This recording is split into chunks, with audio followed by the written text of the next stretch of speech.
అదే RTV app వార్తల్ని క్షణాల్లో చదివే అవకాశం ఉంటుంది. ఒక న్యూస్ పేపర్, ఒక టెలివిజన్ ఛానల్ మీ చేతుల్లో ఎప్పుడూ ఉంటాయి.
ఉదయము అమ్మవారి యొక్క ముందు భాగము తాళాలు తీసుకొని లోనికి వచ్చేసరికి ఎగ్జిట్ దారిలో ఉన్నటువంటి ఈ యొక్క తాళాన్ని ఈ యొక్క దుండగులు పలగొట్టి లోనికి వచ్చి మంటపంలోకి వచ్చి 2 ఉండీలను తీసుకువెళ్ళి బయట పడేసి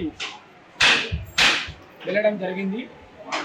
ఆ యొక్క దాన్ని గమనించి సమాచారాన్ని ఈవో గారికి అదేవిధంగా ఆలయ సిబ్బందికి తెలపడం జరిగింది. మరిన్ని వీడియోస్ కోసం ఛానల్ ని సబ్స్క్రైబ్ చేయండి. లేటెస్ట్ అప్డేట్స్ కోసం వాట్సాప్ ఛానల్ ని ఫాలో చేయండి. అండ్ లింక్ డిస్క్రిప్షన్ లో ఉంది.